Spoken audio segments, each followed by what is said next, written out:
السلام عليكم ورحمة الله وبركاته.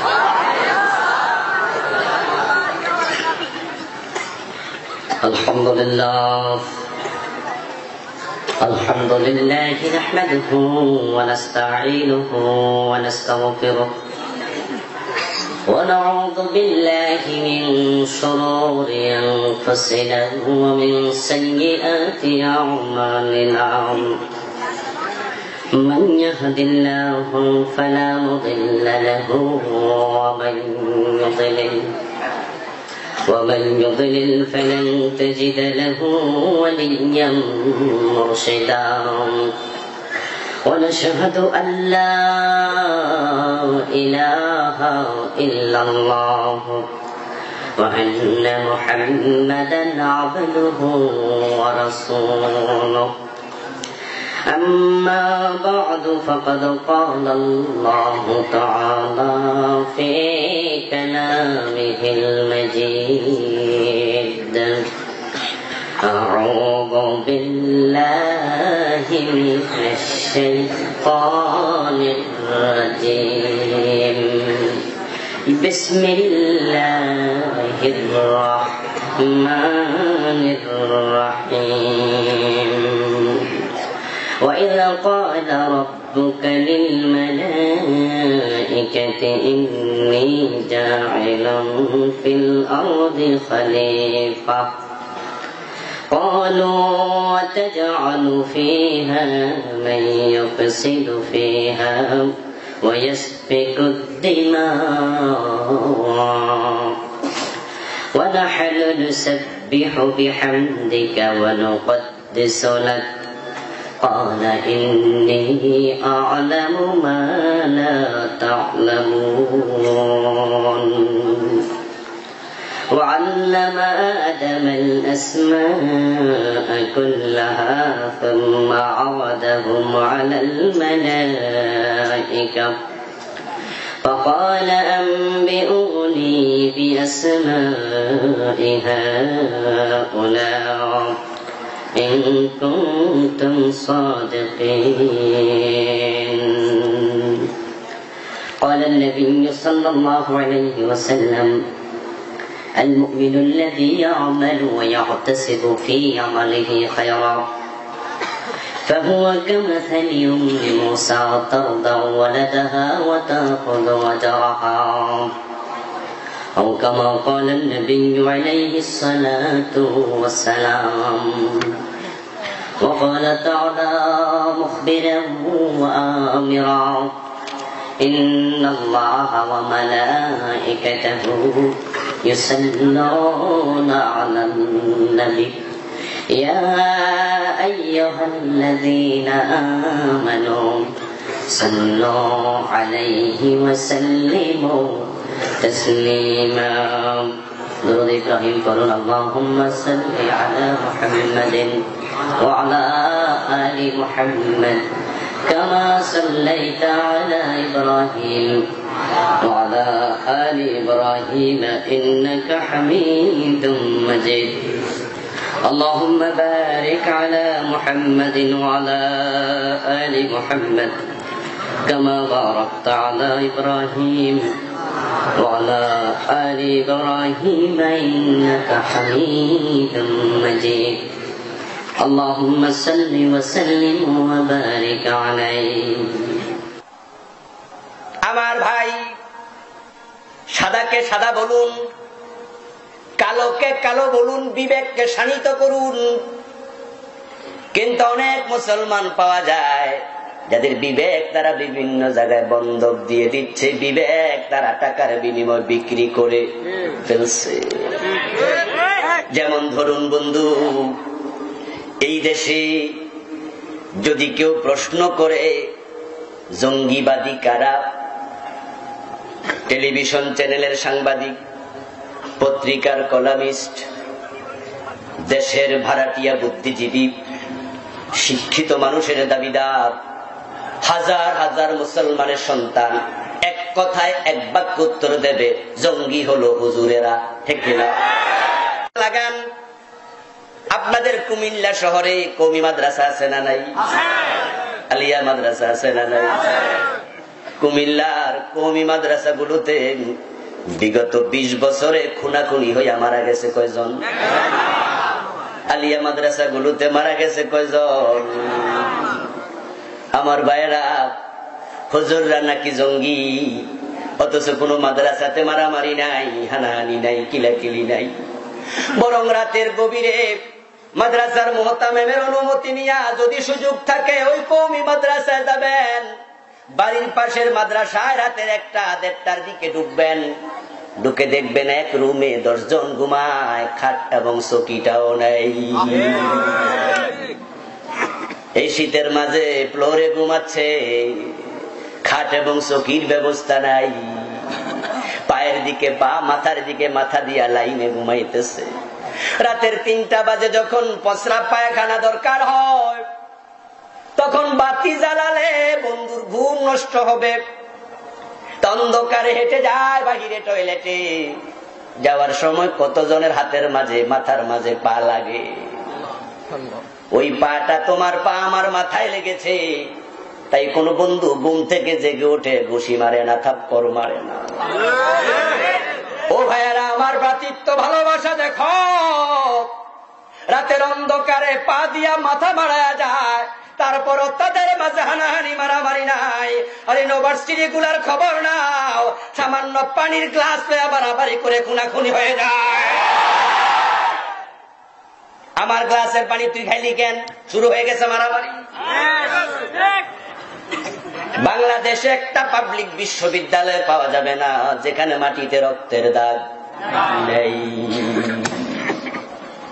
আমার ভাইয়েরা, মাদ্রাসাগুলোতে যান, গিয়ে দেখবেন শিক্ষক যখন টয়লেটে যায়, ছাত্ররা কিভাবে লোটাটা লইয়া দৌড়াদৌড়ি শুরু করে দেয়, কার আগে কে লোটায় পানি ভরে দেবে। আমার বন্ধু, আমরা যখন ছাত্র ছিলাম, ওই কুমিল্লা ধামতি আলিয়া মাদ্রাসা ওস্তাদদেরকে যখন গোসলখানায় গোসল করতে পুকুরের গাটলায় যেতে দেখতাম, পিছন দিয়া ছাত্ররা দাঁড়ায়া থাকতো, হুজুর কখন লুঙ্গিটা ছেড়ে দেবে, কার আগে কে এটাকে ধুয়ে দেবে। আমরা যখন উস্তাদের রুমে যেতাম, আগে তাকাইয়া দেখতাম হুজুরের স্যান্ডেলটা কোথায় আছে, ভুলে যেন হুজুরের স্যান্ডেলে আমার পা লেগে না যায়। আর ইউনিভার্সিটি গুলার দিকে তাকায় দেখেন, রাজশাহী ইউনিভার্সিটিতে ছাত্র শিক্ষককে জবাই করেছে। জাহাঙ্গীরনগর বিশ্ববিদ্যালয়ে বিসিকে 3 দিন রুমের ভিতরে তালা লাগায় রাখছে। প্রায় বিশ্ববিদ্যালয়ে ছাত্রের হাতে শিক্ষক নাজেহাল হচ্ছে, আর মাদ্রাসাগুলোকে ছাত্ররা শিক্ষককে মাথার তাজের মর্যাদা দেয়। হানাহানি মারামারি নাই, তারপরও তোমরা মাদ্রাসা জঙ্গির গন্ধ খুঁজতেছ। ওই ইউনিভার্সিটিতে গুলির আওয়াজে ঘুম হয় না, সেখানে হানাহানি মারামারিতে রক্তের হোলি বয়ে যায়। তাদের কাছে সন্ত্রাসী পাও না, তোমাদের বিবেক তোমরা কার কাছে বন্ধক দিয়ে দিয়েছ?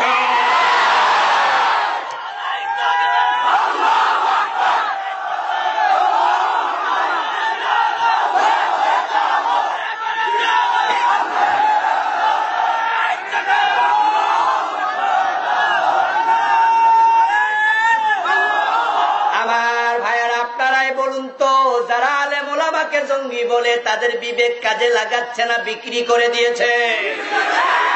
আল্লাহ বলছেন লাহুম কুলুবুন লা ইয়াফকাহুনা বিহা, তারা খলিফা নয়, যারা তাদের বিবেক আছে কিন্তু বিবেক দিয়ে উপলব্ধি করে। কেউ কেউ মনে মনে বলবেন, হুজুর তাহলে শায়খ আব্দুর রহমান বাংলা ভাই ওরা যে বোমা ফুটাইলো, তাহলে আলেমরা জঙ্গি নয়, আমরা কেমনে বুঝবো? আমি বলবো, বন্ধু আপনার সাথে আমি দ্বিমত করছি না। যদি আপনার পাড়ার কোন একজন খ্রিস্টান অথবা হিন্দু যুবক ছেলে 2 বছর দাড়ি না কামায়, তার দাড়ি আমার চেয়ে বড় হওয়ার সম্ভাবনা আছে না নাই? এই জাতীয় কোন মুসলিম ভাড়াটিয়া সন্ত্রাসীকে যদি ভারতের র, আমেরিকার সিআইএ, ইসরায়েলের মোসাদের গোয়েন্দারা টাকার বিনিময় কিনে নিয়ে বলে তুই দাড়ি কামাইস না, দাড়ি বড় হোক, দাড়ি বড় হওয়ার পরে তাকে বলে যা বাইতুল মুকাররম 500 টাকা দিয়ে একটা টুপি কিন, দোকানদার কি বিক্রি করবে না? টুপি ব্যক্তি বিক্রি করতে গিয়ে দোকানদার কি আইডি কার্ড চায় নাকি? তাহলে সে একটা সুন্দর টুপি মাথায় দিল, 500 টাকা দিয়ে একটা পাঞ্জাবি কিনলো, কেনার পরে ওই লোকটা যদি বাইতুল মুকাররম মসজিদের সামনে একটা বোমা ফুটাইয়া দেয়, আপনি বলবেন হুজুর রায় ফুটাইছে। আমার ভাইয়েরা, আলেমরা, ওলামারা, শিক্ষিত মুসলমানেরা, বিবেক কাজে লাগাও, বিবেক কাজে লাগাও। এই দেশে আলেমরা যদি জঙ্গিবাদী হতো, আলেমরা যদি বোমা ফুটাতো, তাহলে মাদ্রাসাগুলোতে মাঝে মাঝে বোমা ফুটা ছাত্র মারা যেত, ঠিক না? ঠিক না? যারা বোমা বানায় মাঝে মাঝে ফুটে কিনা ঠেস লেগে যায়। কিন্তু আপনাদের রানীর বাজার মাদ্রাসা আছে, আরো কত কওমি মাদ্রাসা আছে, এই 20-50 বছরের কাছে মৌলুম মাদ্রাসা আছে, কোনদিন সেখানে কোন বোমা ফুটছে? তো তারা এমন এক্সপার্ট বোমা বানায়, ক্যান্টনমেন্টের সেনাবাহিনী এতটা এক্সপার্ট হয় নাই বুঝি। ও আমার ভাইয়েরা, আলেম ওলামারা যে বোমা বানায় না, তোমরা মাদ্রাসা গেলে দেখবা কত নিরীহ, কত নিরীহ। আপনার একটা হাই স্কুলের পাশ দিয়ে আপনি যান, স্কুল ছুটি হয়েছে, আর একটা মাদ্রাসার পাশ দিয়ে আপনি যান, মাদ্রাসা ছুটি হয়েছে। আপনি মাদ্রাসার পাশ দিয়ে যেতে দেখবেন সালাম নিতে নিতে জিহ্বা শুকায়া যাবে, আর হাই স্কুলের পাশ দিয়ে যান দেখবেন সালাম 3টাও মিলবে না। বাস্তব কিনা? আলেম ওলামারা সন্ত্রাসী হয় না। ও বন্ধু, এই সমাজে ভালো মানুষ কমে গেছে, কথা ঠিক। সমাজে ভালো মানুষ বড় কম, তবে যেই কয়জন ভালো আছে আপনার ইমাম সাহেব তাদের একজন। আপনার মসজিদের ইমামের দিকে তাকান, এলাকার কোন সাদাবাজির সাথে ইমামরে পাওয়া যাবে না, ঠিক না? এলাকার টেন্ডারবাজিতে ইমাম পাওয়া যাবে না, এলাকার জমি দখলে ইমাম পাওয়া যাবে না, এলাকার মদখোর গাঁজাখোর আড্ডা ইমামকে পাওয়া যাবে না, কোন অন্যায় কাজে ইমাম পাওয়া যায় না। প্রতি সপ্তাহে তিনি একবার শান্তির বাণী মসজিদের মিম্বারে দাঁড়ায় শোনায় যে আলেমরা মাহফিলে শান্তির কথা বলে, মাদ্রাসায় শান্তির কথা বলে, মসজিদের মিম্বারে শান্তির কথা বলে, ওই আলেমরা অশান্তির কারণ জঙ্গিবাদী হতে পারে না। তাহলে তাদের কি খবর যারা শায়েখ আব্দুর রহমানের মতো? আমি তখন আপনাকে বিবেক কাজে লাগাতে বলবো, দোস্ত, শায়েখ আব্দুর রহমান জীবিত ধরা পড়ছে না মৃত? মনে আছে না নাই? বাংলা ভাই, জীবিত ধরা পড়ছে না মৃত? জীবিত ধরা পড়ার পরে অনেক দিন পরে ফাঁসি দেয়া হয়েছে, মনে আছে না নাই? এর ভিতরে তাদেরকে রিমান্ডেও নেওয়া হয়েছিল। আমার বন্ধু 500 জায়গায় একদিনে বোমা ফুটানোর টাকা পাইলা কই? নিশ্চয়ই শায়েখ আব্দুর রহমানকে জিজ্ঞাসা করা হয়েছিল, এত বোমা বানাইলা কেমনে? বোমা বানানোর সময় 2-4 জন যদি ফুইটা মারা যাইতো, গোয়েন্দা বিভাগ আগে টের পাইতো। যেহেতু বাংলাদেশে 500 জায়গায় একসাথে বোমা ফুটার আগে কোথাও বোমা ফুটে মানুষ মারা যায় নাই, এতে বোঝা যায় বোমাগুলো বাংলার মাটিতে বানানো হয় নাই।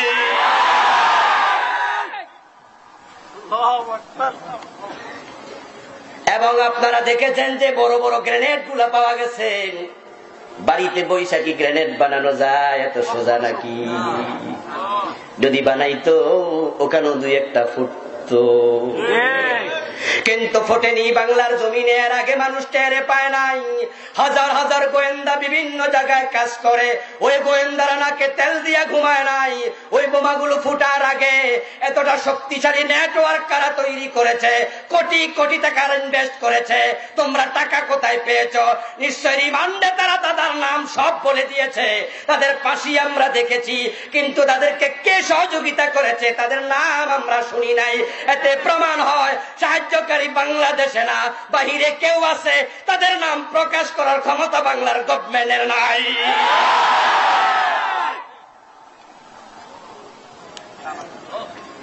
বরং তারা আলেমদের সোজা পাইছে, এজন্য আলেমদের গায়ে দোষগুলা চাপাচ্ছে। আপনি তাদের কথা কর্ণপাত করে যদি আপনার বিবেক বিক্রি করেন, আপনি খলিফা হতে পারেন না। পত্রিকাতে কি লিখেছে তা দেখবেন না। আপনার ডানে বামে বাজারে ঘাটে একা এলাকায় আলেমরা বসবাস করতেছে, আলেমদের দিকে তাকাই আপনি সিদ্ধান্ত নেন। এই শান্তিপ্রিয় আলেম কখনো জঙ্গি হতে পারে না। এরপরেও যারা আলেমদেরকে জঙ্গি বলতে থাকবে, বুঝে নিতে হবে তার আল্লাহর খলিফা হওয়ার জন্য যে বিবেক থাকা দরকার তাদের বিবেকটা নেই। আমার বন্ধু, সমাজে কোরআনের কথা যারা বলছে, ইসলামের কথা যারা বলছে, তাদের বিরুদ্ধে অনেক কথা বলা হবে। এখন আপনি শুনলে যদি বিশ্বাস করে বসেন চলবে না।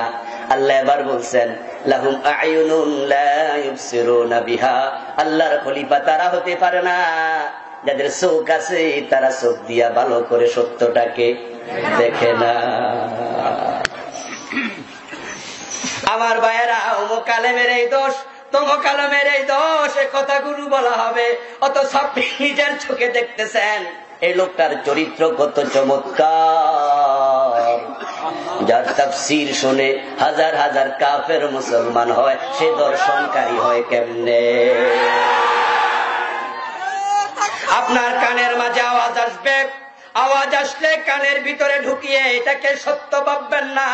যদি ভাবেন আপনার চোখে কি দেখেছেন, আপনার কানে কি শুনেছেন, সেটা যাচাই বাছাই না করেন, আল্লাহ কালাহুমা জানুল্লাহ ইয়াসমাউনা বিহা।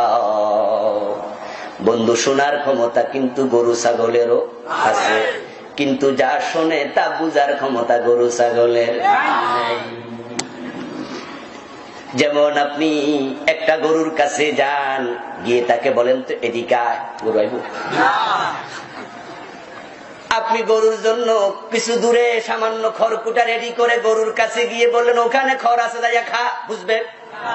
কিন্তু ওই গরুটাকে আপনি হ বলুন, থেমে যাবে, হির হির বলুন, সামনে আগাবে।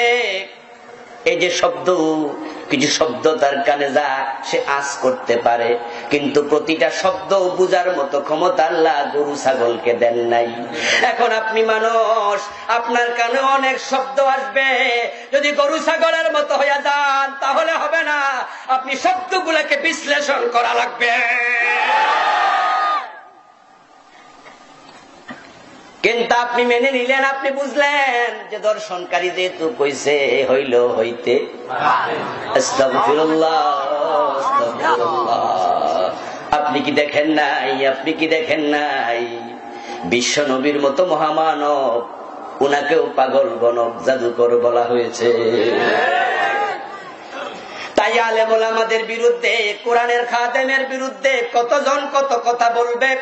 আপনি যদি বিবেক বন্ধক দিয়া দেন, চোখ আপনার অন্ধ হয়ে যায়, কান বধির হয়ে যায়, এই অন্ধ চোখ নিয়া, বধির কান নিয়া, ওই আপনার বিবেক নিয়ে আপনি আল্লাহর খলিফার পদে টিকে থাকতে পারবেন না।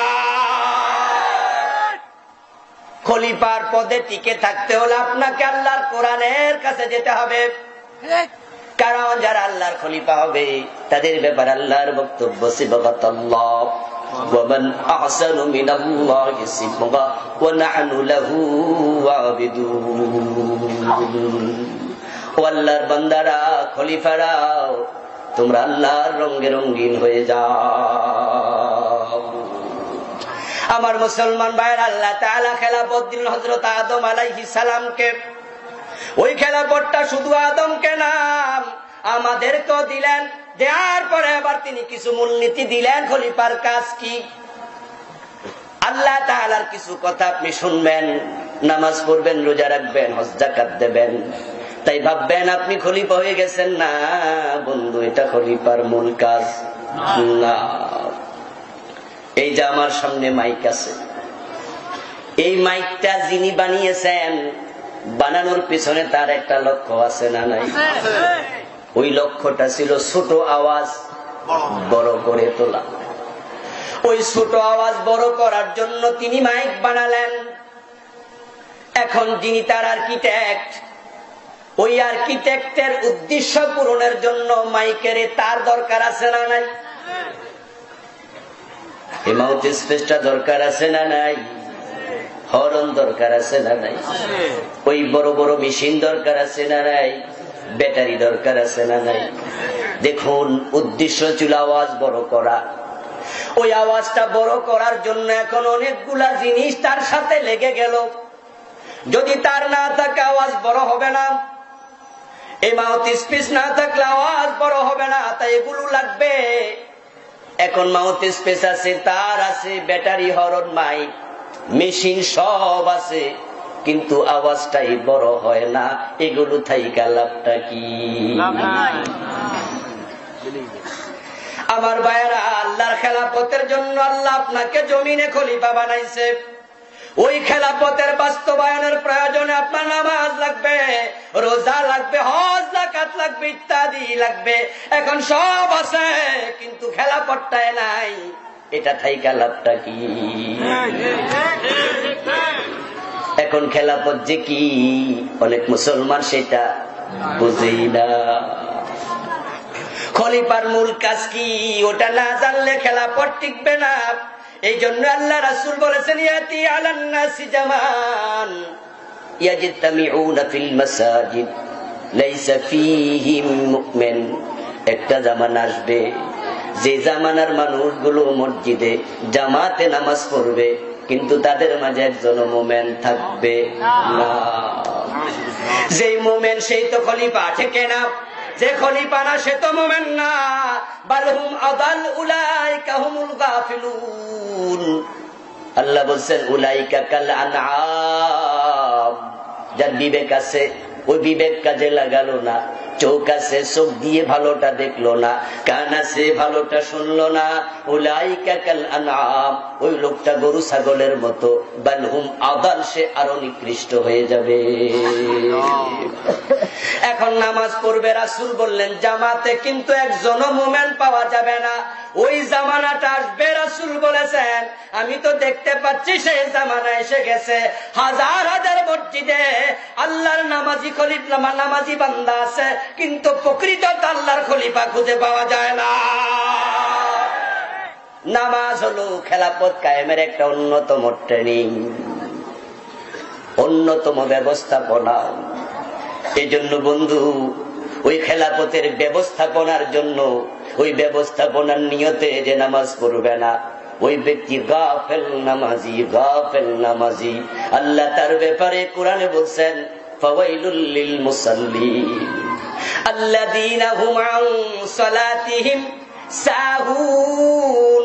ওই নামাজির জন্য ওয়াইল তুযাব, যেই নামাজি নামাজের ব্যাপারে অমনোযোগী, নামাজের ব্যাপারে আপনাকে ট্রেন করা হচ্ছে, প্রশিক্ষিত করা হচ্ছে। আপনি নামাজে ঢুকবেন, ঢুকে আপনি আল্লাহু আকবার বলবেন, আপনি মুখে ঘোষণা করছেন আল্লাহ মহান, আল্লাহর চেয়ে বড় কেউ নাই। এই কথা বলার পরে আপনার জন্য দুনিয়ার সব জায়েজ কাজ হারাম হয়ে গেল। নামাজের বাইরে বাদাম খাওয়া যায়, পান খাওয়া যায়, নামাজের বাইরে কথা বলা যায়, কিন্তু আল্লাহু আকবার বলার পরে দুনিয়ার যাবতীয় জায়েজ কাজও কি হয়ে যায়? তো আপনি বুঝতে পারছেন আল্লাহকে মহান বলার পরে আল্লাহর কথার বাহিরে কোনো কাজ চলবে না। আপনি আল্লাহকে সেজদা করছেন মসজিদে, আপনাকে আল্লাহ বুঝাচ্ছে এই প্রশিক্ষণ নিয়ে মসজিদের বাহিরে যাও, যে আল্লাহর কথার বাহিরে মসজিদে একটা কাজও করো নাই। জমিনে যাওয়ার পরে তুমি আল্লাহর খলিফা হইয়া বাহিরে যাও, ওই জমিনে আল্লাহর কথার বাহিরে একটা কাজও করা যাবে না। আকিমিস সালাতা লিযিকরি। আল্লাহ কোরআনে বলেন নামাজ কায়েম করো, আমি আল্লাহর কথা মাথায় যেন থাকে। আকিমিস সালাতা লিযিকরি ইন্নাস সালাতা তানহা আনিল ফাহশাই ওয়াল মুনকার। ওই নামাজে এসে আপনি আল্লাহর কথা মাথায় রেখে আল্লাহকে আপনি সেজদা করলেন। যদি আপনি বুঝে শুনে সেজদাটা করতেন, যেই মাথা মসজিদে আল্লাহর কাছে নত হয়েছে, এই মাথা দুনিয়ার কোন জালেমের কাছে আর নত হতে পারবে না। মসজিদে আল্লাহর কাছে মাথা নত বারবার করে আপনি বুঝাচ্ছেন এই মাথা তোমাকে দিয়েছি আর কাউকে নয়। কিন্তু মুসলমান মসজিদে নামাজ পড়ছে, বলছে ইয়াকা না'বুদু ওয়া ইয়াকা নাস্তাঈন। হে আল্লাহ, আমি শুধু তোমারই গোলামি করি, তোমার কাছে চাই। আমার বন্ধু মসজিদে এসে কথা বলার আগেই সে দরবারে পীরের মাজারে গিয়া সেখানে খাজা বাবা আমার একটা ছেলে দাও, খাজা বাবা আমার একটা মেয়ে দাও, এমন কথা বলার লোক আছে না নাই? সে আল্লাহর কাছে না চাইয়া খাজা বাবার কাছে চাইল। আজান হওয়ার পরে সেই মসজিদে ঢুকে আবার বলল, ইয়াকা নাবুদু ওয়া ইয়াকা নাস্তাঈন, আমি শুধু তোমার কাছে চাই, তোমারই গোলাম। সে নামাজের মাঝে কি বলছে যদি এটা বুঝতে পারত, সে তার পুরা জীবন আল্লাহ ছাড়া কারো কাছে সন্তান চাইতো না। সন্তান না হলে না হোক, ঠিক না? আল্লাহ ছাড়া কারো কাছে চাওয়া যাবে না। কিন্তু সেই মাত্র খাজা বাবার কাছে সে মসজিদে ঢুকে যখন এই কথাটা বলে, ইয়াকা নাবুদু ওয়া ইয়াকা নাস্তাঈন, আকাশ থেকে আল্লাহ তাআলা বলেন, ও বেটা, মিথ্যা কথা বলার বুঝি জায়গা পাস না, এই মাত্র তুই খাজা বাবার কাছে চাইলি। আপনি নামাজে দাঁড়িয়ে প্রতিদিন বিতিরের 3 নাম্বার রাকাতে আপনি দোয়ায়ে কুনুত পড়তে গিয়ে বলছেন, ওয়া নাতরুকু মান ইয়াতজুরুকা, হে আল্লাহ, যারা পাপিষ্ঠ মানুষ তাদের সাথে এই বান্দা কোনো সম্পর্ক রাখে না। ওয়া নাতরুকু, আমরা সম্পর্ক ছিন্ন করলাম, আমি সম্পর্ক রাখি না। মান ইয়াতজুরুকা, যে আপনার অবাধ্য গোলাম তার সাথে। অথচ বন্ধু, এই দোয়ায়ে কুনুত পড়ে নামাজ শেষ করে চা দোকানে গিয়ে যার সাথে সম্পর্ক রাখতেছেন, এক কাপের চা বাগাবাগি করে খাচ্ছেন, একসাথে মিটিং মিছিল করতেছেন, অধিকাংশ লোক গাঁজা খায়, অধিকাংশ লোক সিগারেট খোর, বেনামাজি। আপনি মসজিদে দাঁড়ায় বলছেন খারাপ লোকের সাথে আপনার সম্পর্ক নাই, অথচ মসজিদ থেকে বের হইয়া বাটপাড়ার মিছিলের মাঝে আপনি স্লোগান দেওয়া শুরু করে দিলেন। আমার ভাই, আপনি মসজিদ থেকে বের হলেন, বের হয়ে দেখতেছেন মসজিদের সামনে দিয়ে স্লোগান যাচ্ছে, অমুক ভাইয়ের চরিত্র ফুলের মতো পবিত্র। অথচ আপনার জানা আছে যেই লোকটার মিছিল যাচ্ছে, লোকটা নামাজের ধারে কাছে যায় না, লোকটা সিগারেট খায়, বিড়ি খায়, মদ খায়, গাঁজা খায়, লোকটা হারাম খোর, সুদখোর, ঘুষখোর, আপনি জানেন। কিন্তু আপনার মন আপনাকে বাধা দেয়নি। নামাজের প্রশিক্ষণ, আল্লাহর খেলাফত, আল্লাহর খলিফা হওয়ার জন্য তোমাকে আল্লাহ মসজিদে ঢুকাচ্ছে দিনে 5 বার। বারবার তিনি বুঝাচ্ছে যে আল্লাহকে ছাড়া মসজিদে কাউকে মানো নাই, মসজিদের বাইরেও সে আল্লাহকে ছাড়া কাউকে মানা যাবে না। আপনি এখন ওই লোকটার মিছিলে ঢুকে গেলেন, অথচ আল্লাহ কোরআনে বলছে, কুনু মাস সাদিকিন, তুমি ভালোদের সাথে মিশো। আপনি মনে মনে বলছেন ও খারাপ, কিন্তু আমার তো খালাতো ভাই লাগে। ও লোকটা ভালো নয় আমি জানি, কিন্তু আমাকে তো তার বাবা চাকরি দিছে। ওই লোকটা ভালো নয় আমি জানি, কিন্তু সে লোকটা তো আমার দলের লোক। তাই আপনি আল্লাহর খেলাফতের চিন্তা মসজিদে শিখেন নাই, না শিখে নামাজটা পড়ে বেরিয়েছেন। বেরিয়ে আপনি তার মিছিলে ঢুকলেন। যেই মিছিলে আপনি ঢুকলেন, আপনার ডান পাশে যিনি আছেন তিনি বেনামাজি, বাম পাশে যিনি আছেন তিনি গাঁজা খান, পিছনে যিনি আছেন তিনি সুদখোর, সামনে যিনি আছেন তিনি ঘুষখোর। আপনি খারাপের মাঝখানে পড়ে গেলেন। ও বন্ধু, যত নামাজি হন, আপনি হয়ে গেলেন সে মিষ্টির মতো, যেই মিষ্টিটা দোকানে থাকতে 400 টাকা কেজি ছিল। ওই মিষ্টিটা খাওয়ার জন্য কিনেছেন, কিন্তু কিনে হাতে যখন নিলেন, ওই মিষ্টিটা হাত থেকে পড়ে গেছে। নিচে তাকায়া দেখেন একটা গোবরের বড় চাকা, ওই চাকার মাঝখানে। ওই মিষ্টিটা ডান পাশেও গোবর, বাম পাশেও গোবর, সামনের পাশেও গোবর, পিছনেও গোবর। দোকানে থাকা অবস্থায় 400 টাকা দাম প্রতি কেজি। গোবরের মাঝখানে পড়ার পরে দাম এখন কত? আল্লাহর খলিফা তো সেই হবে যে পুরা জীবন আল্লাহর রঙে রাঙ্গাবে। মসজিদের ভিতরে আল্লাহর রঙে তোমাকে রাঙ্গিয়েছিলা, সেখানে তুমি বলেছিলা ওয়ানাতরুকু মান ইয়াতজুরুকা, পাপীর সাথে আমি নাই। এখন তুমি পাপীদের মাঝখানে চলে আসলা। যখন তোমার চারপাশে পাপিষ্ঠ, তুমি ওই মিষ্টির মতো কম দামি হয়ে গেলা, তোমার একানাও দাম থাকলো না।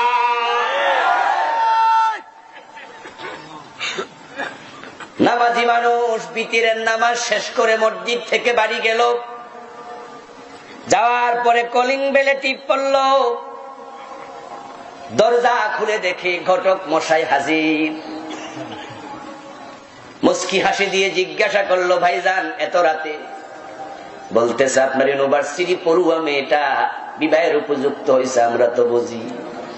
বিয়ে শাদী দেওয়ার চিন্তা ভাবনা করছেন শুনছি, একটা প্রস্তাব নিয়ে এসেছি। খাম থেকে একটা সিডি বের করে দিল। ছবির দিকে তাকায়া দেখেন রাজপুত্তর, ডিটেলস পড়ে দেখেন বিসিএস কর্মকর্তা, অনেক বড় শিক্ষিত, ঢাকা ইউনিভার্সিটির সাবেক ছাত্র। ভাইজান ছেলের ব্যাপারে এবার বলুন দেখি। বলতেছে, ভাইজান 3 বছর চাকরি করছে, বিসিএস কর্মকর্তা, টাকা পয়সার অভাব নাই, গুলশানে বাড়ি একটা অলরেডি কিনে ফেলেছে, কোটি 2 টাকা অ্যাকাউন্টে আছে। আপনার মেয়ের জন্য ছেলের প্রস্তাব আনছি। আপনি শিক্ষিত, সচেতন, নামাজি মানুষ, আপনি জানেন একজন বিসিএস কর্মকর্তা 3 বছর তার চাকরির বয়স, প্রতি বছর তার বেতন হলো 22,000 টাকা স্কেল, মাসে 22,000 টাকা স্কেলে প্রতি বছরে 3 বছর মিলায়া কত হয়? 15-20 লাখের বেশি হবে না? গুলশানে বাড়ি কিনলো কেমনে? অ্যাকাউন্টে 2 কোটি টাকা কোত্থেকে আসলো? আপনারে কেউ বুঝানো লাগবে না, আপনি নিশ্চয় বুঝে গেছেন এটা ঘুষ খায়, ঠিক না? কেউ বুঝানো লাগবে না, আপনি নিজে বুঝলেন। যদি আপনি প্রকৃত আল্লাহর খলিফা হওয়ার মানসিকতা নিয়ে নামাজ পড়তেন, নামাজের মাঝে আপনি বলেছেন, ওয়ানাতরুকু মান ইয়াফজুরুকা, পাপীর সাথে আমার সম্পর্ক আমি রাখবো না।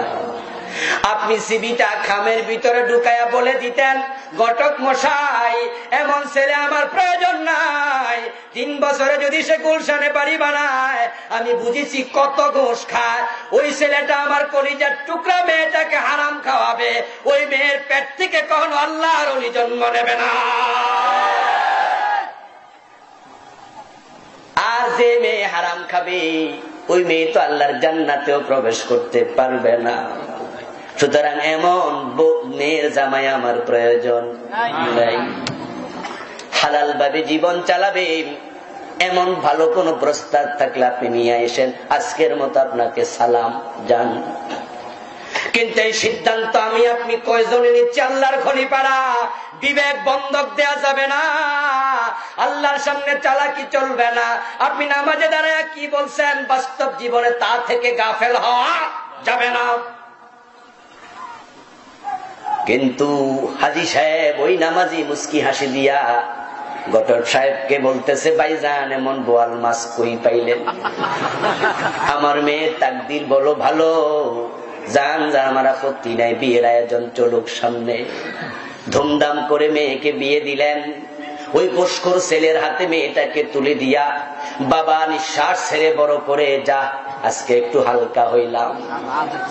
আমার বন্ধু নামাজ আবার রাতের বেলায় দাঁড়াবে, ওই ছেলেকে মেয়েটাকে জামাই বাড়ি পাঠায়া আশারের নামাজ শেষ করে বিতিরে দাঁড়ায়া ওই হাজী সাহেব আবার আল্লাহর কাছে বলতেছে, ওয়ানাতরুকু মান ইয়াফজুরুকা, আল্লাহ তোমারে গোলাম বলছে তিনি কোন পাপীর সাথে সম্পর্ক রাখেন না।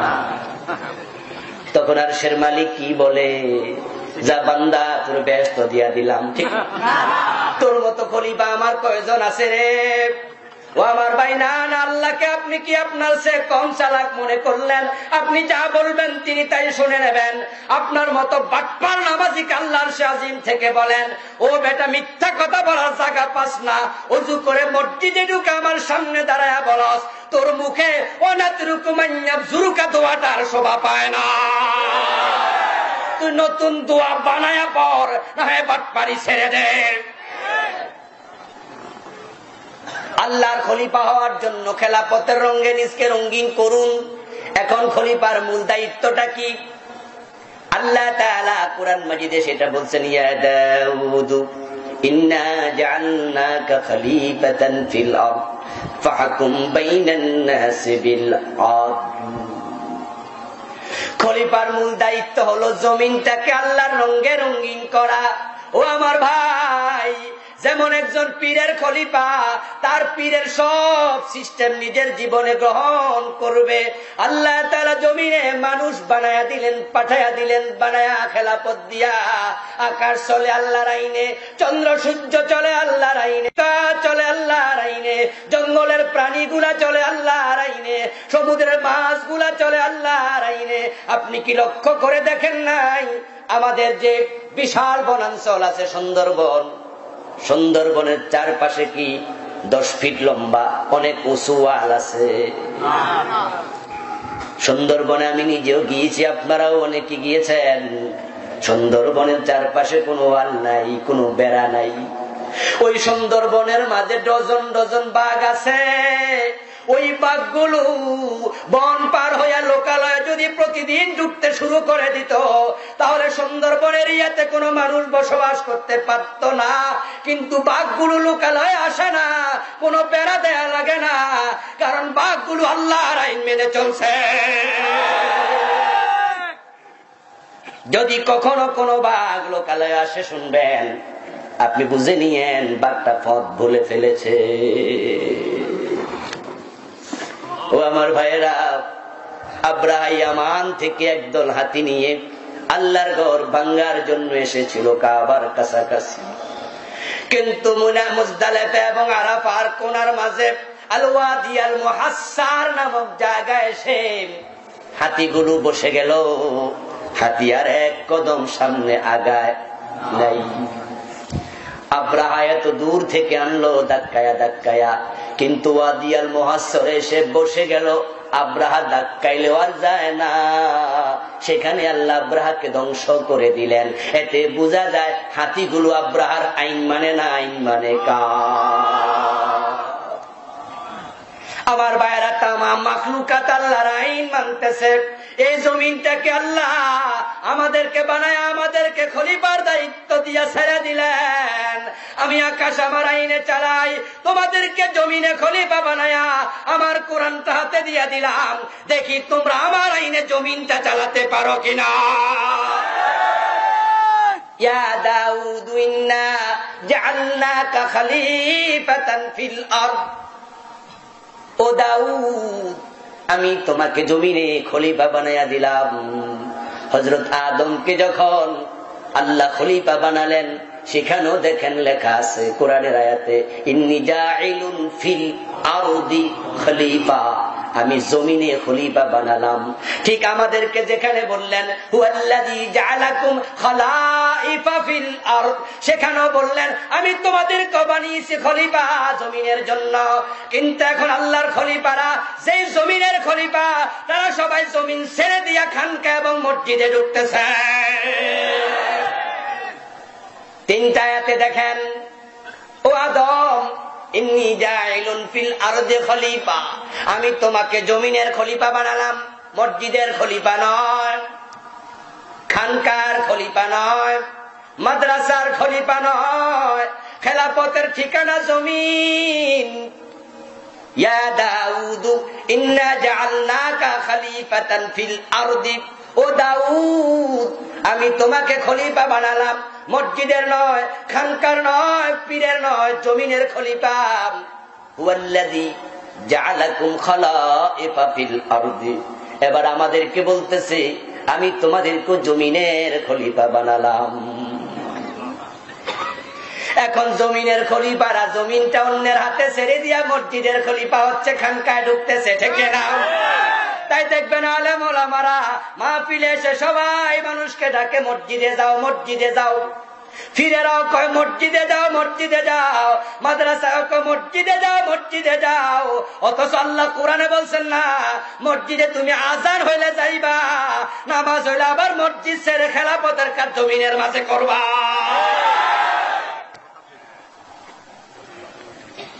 খেলাফতের জায়গা মসজিদ নাম, মাদ্রাসা খানকা নাম, খেলাফতের জায়গা জমিন। এখন জমিনের ভিতরে মসজিদ একটা অংশ মাত্র। কথা কি বুঝেন আমার বন্ধু? পুরা জমিন হচ্ছে আপনার খেলাফতের জায়গা। বাংলাদেশ সরকারের পক্ষ থেকে বিভিন্ন দেশে রাষ্ট্রদূত আছে না নাই?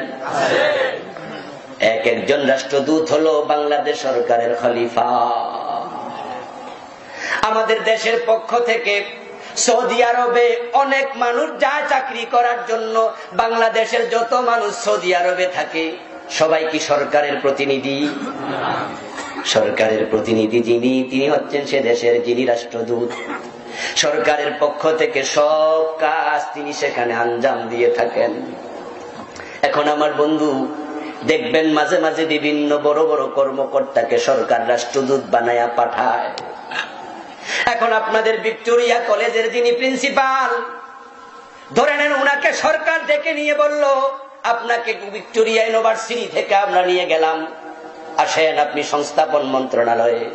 উনি সেখানে গেল, যাওয়ার পরে উনাকে বলা হলো আপনি ভারতের রাষ্ট্রদূত হয়ে যান, আপনাকে পাঠালাম।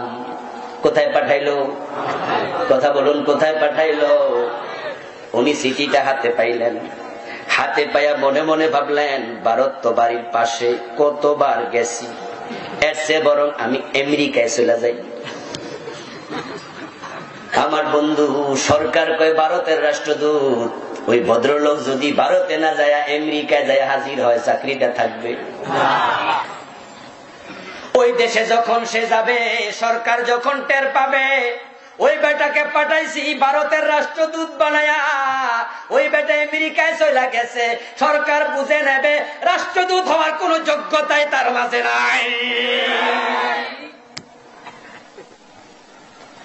আমার ভাইয়েরা, আল্লাহ তাআলা আপনাকে আমাকে খলিফা বানালেন জমিনের জন্য। এখন আমরা সব আলেম ওলামা ওই জমিন ছেড়ে দিয়া মসজিদ মুক্ত মাদ্রাসায় ঢুকতেছি। এর কারণ আছে, এর কারণ আছে। জমিনে খলিফা হইতে গেলে জেলে যাওয়া লাগতে পারে, জমিনে খলিফা হতে গেলে ফাঁসির মঞ্চে যাওয়া লাগতে পারে, জমিনে খলিফা হলে মামলা খাওয়া লাগতে পারে, জমিনে খলিফা হতে গেলে চাকরি চলে যেতে পারে, জমিনে খলিফা হতে গেলে পিঠের সামনা নাও থাকতে পারে, আর মসজিদে খলিফা হলে সালাম পাওয়া যায়।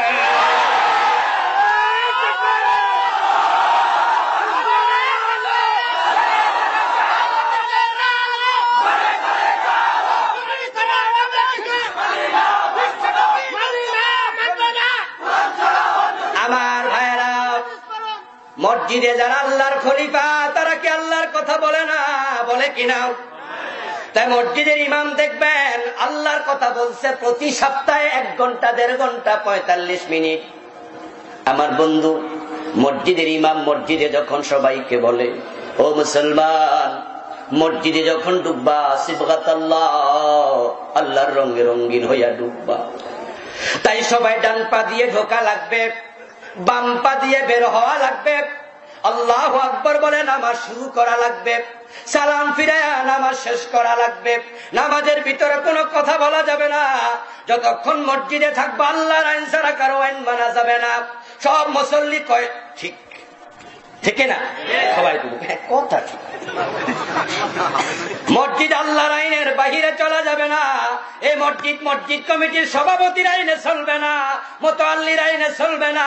সব মুসল্লি করব ইমাম একটা পাইছি, সাহস আছে, কইছে সভাপতির আইনে মসজিদ চলবে না, ঠিক না? সেক্রেটারির আইনে মসজিদ চলে না। মসজিদ কার আইনে চলে? সব মুসল্লি মাতালারের কথা ঠিক। এবার ইমাম যদি বলেন মসজিদ, আমি ইমামের আইনও চলে না, মসজিদ চলে কার আইনে? তাই আমি ইমাম যদি মাগরিবের নামাজ 4 রাকাত পড়াই, মুসল্লি পড়বে নাকি? তারাও আমাকে লোকমা দিয়া বুঝাবে, হুজুর আল্লাহর আইন 3 রাকাত, আপনি মাগরিবের পর 4 রাকাত পড়াইতেছেন, আমরা মানি। আমার বন্ধু মসজিদে আল্লাহর আইন ছাড়া কারো আইন চলবে না। এই ওয়াজ যদি ইমাম সাহেব 1.5 ঘন্টার জায়গায় 2.5 ঘন্টা করে, একজন মুসল্লিও বলবে না আপনার ওয়াজ মানি না, সবাই বলবে কথা ঠিক, কথা ঠিক। কিন্তু ইমাম যদি আল্লাহর আইনের দেশ চালানোর কথা বলে, ইমামতি থাকবে না, ঠিক কিনা? ইমাম এবার বলল শুধু মসজিদে আল্লাহর আইন না, হাইকোর্ট সুপ্রিম কোর্টে আল্লাহর আইন দরকার আছে না নাই? মুসল্লি তখন 2 ভাগে বিভক্ত হবে। একদল আপনাদের মতো বলবে হ্যাঁ দরকার, আর একদল মাথা নিচু করে মনে মনে কইব এতক্ষণ ওয়াজ ঠিক আছে, এখন হুজুর রাজনীতি শুরু করছে।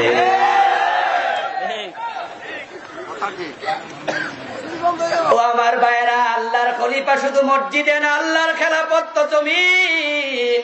ওই মসজিদ হলো জমিনের একটা টুকরা মাত্র।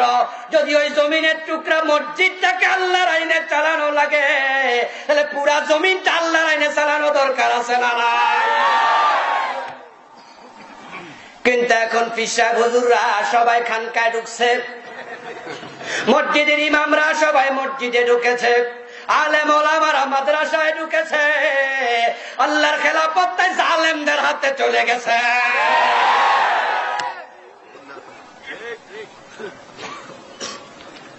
ও আমার দোস্ত,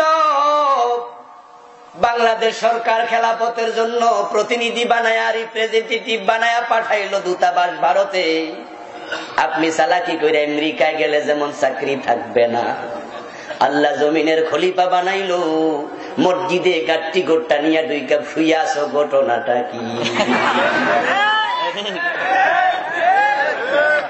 খেলাফত টিকবে? টিকবে না বন্ধু। মসজিদে জুতা নিয়া গাট্টি গোট্টা নিয়ে ঢুকছে, 40 দিন 60 দিন 80 দিন 3 মাস 5 মাস খানকায় গেছে, পীর হইয়া জিন্দিগি কাটাচ্ছে, জমিনের খবর নেয় না। আল্লাহ তোমাকে মসজিদের খলিফা বানায় পাঠায় নাই। কোরআনে পাওয়া যায়, যা নুদিয়া লিসসালাতি মিন ইয়াউমিল জুমুআতি ফাসআউ ইলা যিকরিল্লাহি ওয়া যারুল বাই। শুধু জুমার দিন আজান দিলে মসজিদে আসো এটা নয়, জুমার আজানে হাইয়া আলাস সালাহ যেমন আছে, আসরের আজানও হাইয়া আলাস সালাহ আছে না? আল্লাহর হাবিব বলেছেন, আমার মনে চায় আজানের পরে বাড়ি ঘরে কিছু লোক পাঠায়া দেয়, যারা মসজিদে আসে নাই তাদের বাড়িতে যেন আগুন লাগায়। হাদিস আছে না নাই? তাহলে আজান হওয়ার পরে শুধু জুমার দিন না, সব দিন মসজিদে যাওয়া লাগবে। মুয়াজ্জিন বলে, হাইয়া আলাস সালাহ, আসো নামাজে, হাইয়া আলাল ফালাহ, আসো নামাজে। আপনি ফজরের পরে তো হইয়া রয়েছেন গাট্টি লইয়া, ঘটনাটা কি? কে বলেছে আপনাকে সারাদিন সেখানে মসজিদে শুয়ে থাকতে? কে বলেছে? আল্লাহ রাসূলের জীবনী পড়ুন। আল্লাহ নবীর রওজা যেখানে, ওই রওজার জায়গাটা ছিল মা আয়েশা রাদিয়াল্লাহু তাআলা আনহার হুজরা। আল্লাহ রাসূল ওই জায়গায় ইন্তেকাল করেছেন। নবীদের সুন্নাহ হলো, বিধান হলো, নবীরা যে জায়গায় ইন্তেকাল করেন সেই জায়গায় উনাদের দাফন করা হয়। মা আয়েশা রাদিয়াল্লাহু তাআলা আনহার হুজরাতে আল্লাহর হাবিব ইন্তেকাল করেছেন। রাসূল সাল্লাল্লাহু আলাইহি সাল্লামকে মা আয়েশার হুজরার ভিতরে দাফন করা হলো। এখন ওই হুজরার ওয়াল এবং মসজিদে নববীর ওয়াল একই ওয়াল ছিল। আল্লাহ রাসূল যখন খুবই অসুস্থ, আল্লাহর হাবিব তখন মসজিদে গিয়ে নামাজ পড়াতে পারেন না। তাই তিনি, সাহাবারা যখন জামাতে নামাজ পড়তেছে, আল্লাহর নবী জানালা দিয়া চোখ দিয়া নামাজের দৃশ্য দেখতেছেন, আর আনন্দে ওনার চোখ থেকে পানি ঝরছে। আল্লাহর হাবিব সাল্লাল্লাহু আলাইহি ওয়াসাল্লাম রমজানের শেষ দশকে ইতিকাফ করতেন। ইতিকাফ ছাড়া তিনি মসজিদে কখনো ঘুমাতেন না। ইতিকাফ করা অবস্থায় কোন একদিন বিশ্ব নবী নিজের মাথাটাকে জানালা দিয়া ঘরের ভিতরে ঢুকাইয়া দিলেন। ঢুকাইয়া বলতেছে, আয়েশা তুমি এখান দিয়ে আমার মাথার চুল আশ্রয়া দাও। তাহলে কি বোঝা যায়? বিশ্ব নবীর ঘরের ওয়াল, এ পাশে মসজিদ, ওই পাশে উনার ঘর। আল্লাহ নবীর জীবনী পড়ে দেখুন, তিনি ইতিকাফ ছাড়া কখনো মসজিদে ঘুমাতেন না। আর আপনি 40 দিন 50 দিন 1 মাস 3 মাস ঘুমাচ্ছেন, আর মনে মনে ভাবতেছেন এটাই তো খলিফার দায়িত্ব। যদি মসজিদে ঘুমানো শ্রেষ্ঠ কাজ হতো, সাহাবারা সবাই বাড়িঘর রাইখা মসজিদে ঘুমাতো, আল্লাহর নবীও মসজিদে ঘুমাতেন। কিন্তু ইতিকাফ রাসূল মসজিদে ঘুমাতেন না। এতে বোঝা যায় মসজিদ রাত্রি যাপনের জায়গা না, এটা শুধু ইবাদতের জায়গা। এবার বলুন তো, নফল ইবাদত মসজিদে উত্তম না ঘরে উত্তম? এজন্যই তো আল্লাহ কইজা নুদিয়া লিসসালাতি মিন ইয়াউমিল জুমুআহ, তখন আসো। এখন আপনি মসজিদে গেলেন বন্ধু, মসজিদে যাওয়ার পরে কতক্ষণ থাকবেন মসজিদে? সেটাও আল্লাহ কোরআনে বলেছেন, ফাইদা কুজিয়াতিস সালাতু ফান্তাশিরু ফিল আরদ ওয়াবতাগু মিন ফাদলিল্লাহ। আমি আপনাকে এটা বুঝাচ্ছি না যে আপনি মসজিদে যাবেন না, বরং আমাদের মূল কথাই তো মসজিদমুখী জীবন হবে, ঠিক না? সমাজ হবে মসজিদমুখী। মসজিদে অবশ্যই আপনি যাবেন, সেখানে গিয়ে আপনি প্রকৃত খলিফা হওয়ার প্রশিক্ষণ নেবেন, আল্লাহকে সেজদা করে সিদ্ধান্ত নিয়ে বের হবেন। এই কপাল কোন জালেমের কাছে নত হবে না। বাংলাদেশে যদি আমরা শুধু নামাজি লোকেরা সিদ্ধান্ত নিতে পারি, কোন জালেম এই দেশে থাকবে না।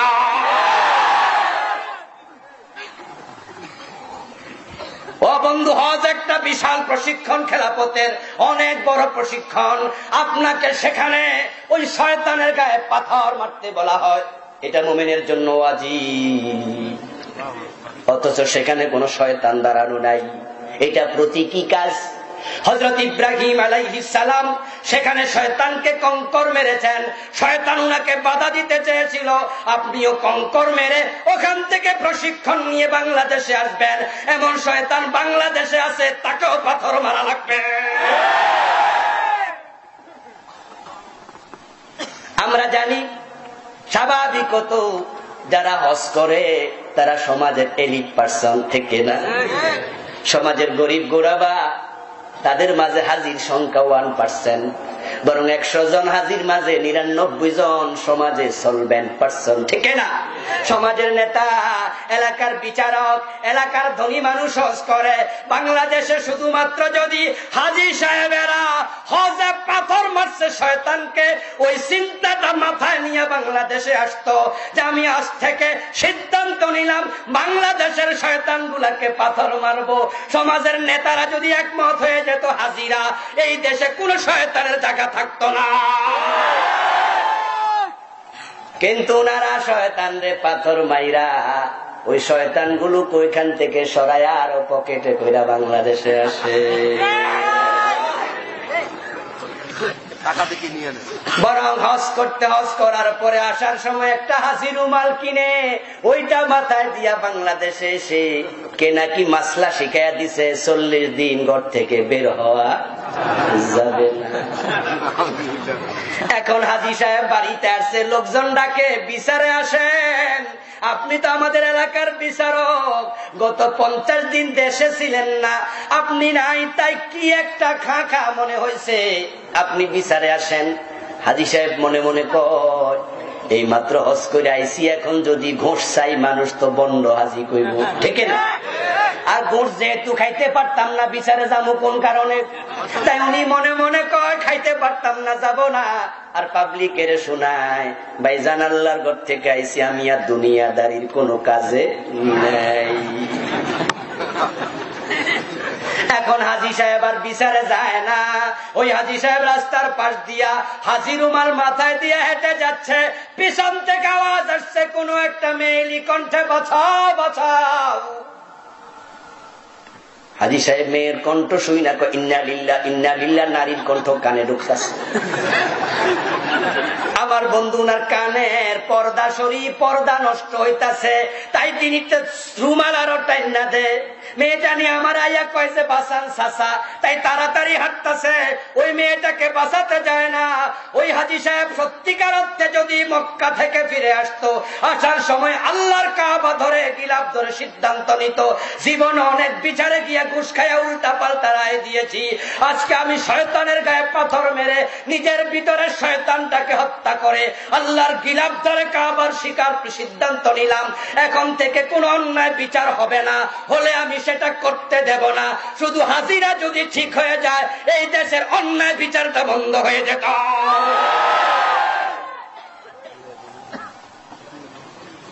এখন ওনারা সবাই খলিফা, খেলাফতের জায়গা ভুলে গেছে। আল্লাহ কইতাছে, যখন আজান শেষ হয়ে যাবে তখন তুমি বেরিয়ে যাও, ফাইজা কুজিয়াতিস সালাত ফান্তাশিরু ফিল আরদ, জমিনে ছড়িয়ে পড়ো। আমার ভাই আলহামদুলিল্লাহ সুম্মা আলহামদুলিল্লাহ। খেলাফত যে মসজিদে নয়, খেলাফত যে জমিনে। মসজিদের ভিতর আল্লাহর খলিফা আলেমেরা আছে, থাকার কারণে আপনি দেখবেন মসজিদের ভিতর আল্লাহর খেলাফত কত সুন্দরভাবে এখনো চলছে।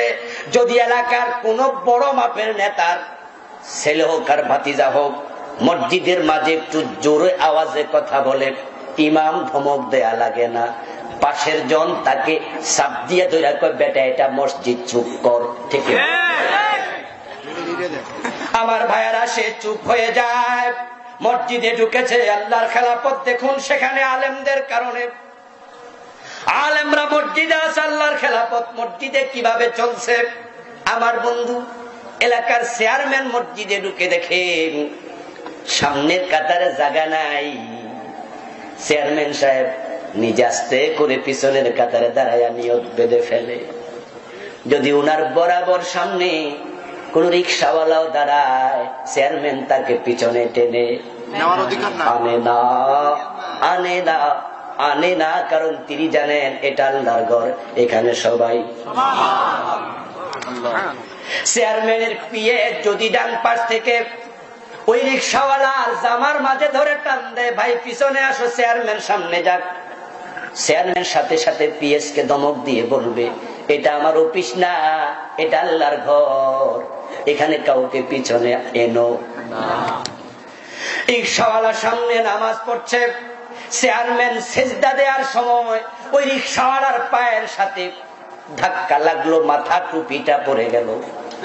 যদি এই ঘটনাও ঘটে, চেয়ারম্যান রিক্সাওয়ালার থাপ্পড় দিতে যায় না, বরং সামান্য মনের মাঝে কোন রকমের কিছু আনে না, মাইন্ড করে না।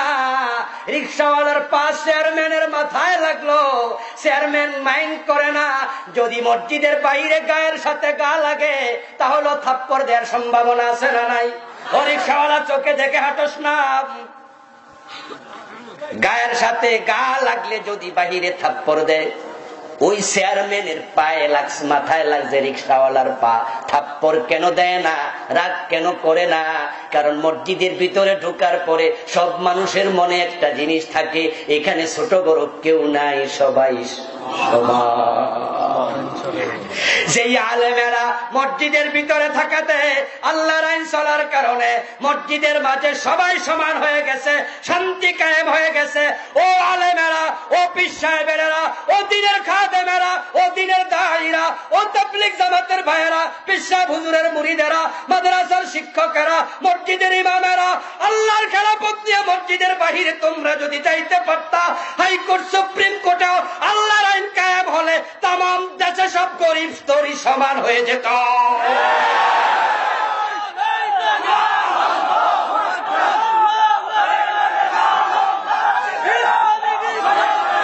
আমার ভাইয়েরা, আমরা এটা হযরত ওমরের যুগে দেখেছিলাম, ঠিক না? সবাই সমান। আল্লাহ রাসূলের জীবনীতে আমরা দেখেছি। আমার বন্ধু, মদিনা থেকে 500 মাইল দূরে হলো তাবুক। ওই তাবুকের যুদ্ধে বিশ্বনবী রওনা দিলেন। ওই যুদ্ধে মুজাহিদের সংখ্যা ছিল 30,000, কোন কোন বর্ণনায় পাওয়া যায় 40,000 মুজাহিদ ছিল। মুজাহিদদেরকে নিয়ে রওনা দিলেন রাসূল সাল্লাল্লাহু আলাইহি ওয়াসাল্লাম। 3 জন মুজাহিদের ভাগে একটা করে ওট পড়লো। আল্লাহর নবী সবাইকে ভাগ করে দিলেন। 2 জন ওটের পিঠে উঠে, আরেকজন ওট টেনে সামনে যায়। আল্লাহর রাসূল নিজে একটা ওটের পিঠে উঠলেন। উঠে আল্লাহর হাবিব হযরত আলীকে ডাকলেন, আলী তুমি ওটের পিঠে ওঠো। হযরত আলী বিশ্ব নবীর পিছনে উঠে বসলেন। কয়জন হলো? এবার আল্লাহ রাসূল হযরত আবু লুবাবাকে ডাকলেন, আবু লুবাবা এদিকে আসো, তুমি ওটের রশি ধরে টানো। প্রতি ওটের সাথে 3 জন। বিশ্ব নবীর ওটের সাথে কয়জন হলো? আবু লুবাবা রশি টানতে টানতে একটু সামনে গেলেন। সামনে যাওয়ার পরে বিশ্ব নবী বললেন, ওটটাকে একটু বসাও। ওটকে বসানো হলো। হযরত আলী ইঙ্গিত করে রাসূল বলেন, আলী তুমি যাও, এবার ওটটা টানো। আবু লুবাবা তুমি আমার পিছনে এসে ওটের পিঠে বসো। বিশ্ব নবীর জামাই, মেয়ের জামাই, ফাতেমার হাজবেন্ড হযরত আলী, আল্লাহর নবীর আপন চাচাতো ভাই হযরত আলী। উনাকে এবার বলছে উটের রশি টানো, আবু লুবাবা তুমি আমার পিছনে বসো। হযরত আবু লুবাবা রাসূলের পিছনে বসলেন। এবার হযরত আলী উটের রশি টানতেছেন। কিছু দূর যাওয়ার পরে বিশ্বনবী ইশারা করলেন, আলী উটটাকে একটু বসাও। হযরত আলী উটটাকে বসালেন। আল্লাহর নবী নিজে নামলেন। হযরত আলী এবং আবু লুবাবা মনে মনে ভাবলেন, রাসূল বুঝি প্রস্রাবখানা অথবা টয়লেটে যাবে, ওই জন্য তিনি নেমেছেন। কিন্তু রাসূল ওই উটের সামনে গিয়া হযরত আলীর হাত থেকে রশিটা লইয়া বলছে, আলী তুমি উটের পেটে ওঠো, আমি রশি টানবো। আল্লাহ রাসূলের কথা বলার সাথে সাথে হযরত আলী বলছে, ইয়া রাসূলুল্লাহ এটা হয় না। আবু লুবাবা উটের পিঠ থেকে নেমে গেলেন, ইয়া রাসূলুল্লাহ এটা হয় না, আপনি রশি টানবেন উটের, এটা আমরা করতে দেব না। আল্লাহ রাসূল বললেন, থামো, চালাকি করে জিতে যেও না। সওয়াবের দরকার তোমাদের যেমন আছে, সওয়াবের দরকার আমারও। তোমাদের দেহের শক্তি আমার চেয়ে বেশি নয়, আমি অক্ষম হয়ে যায় নাই, আল্লাহর কাছে সবাই সমান। আমার বন্ধু বিশ্ব নবীর এই কাহিনী থেকে হযরত ওমর শিক্ষা নিলেন। উনি যখন প্রেসিডেন্ট হলেন, কিছুদিন যাওয়ার পরে জেরুজালেম অবরোধ করা হলো মুসলমানদের পক্ষ থেকে। হযরত ওমর রওনা দিলেন খবর শুনে, জেরুজালেমে যাবেন মদিনা থেকে। উনি একজন সফর সঙ্গী সাথে নিলেন। ওই সফর সঙ্গী উনার খাদেম রশি টানছেন, হযরত ওমর উটের পিঠে বসে আছে। কিছু দূর যাওয়ার পর ওমর নামলেন উটের পিঠ থেকে। নেমে তিনি উনার খাদেম চাকর গোলামকে বললেন, যাও তুমি উটের পিঠে ওঠো, ওমর রশি টানবে। উনার খাদেম সাথে সাথে বললেন, এত বড় বেয়াদবি আমি করতে পারবো না হুজুর, আপনি আমাকে মাফ করুন। অদ্য দুনিয়ার সম্রাট ওমর উটের রশি টানবে আর উনার খাদেম উটের পিঠে বসে থাকবে, এটা হতে পারে না। হযরত ওমর বলে বসলেন, ভাই আমার, চালাকি করে জিতে যেও না।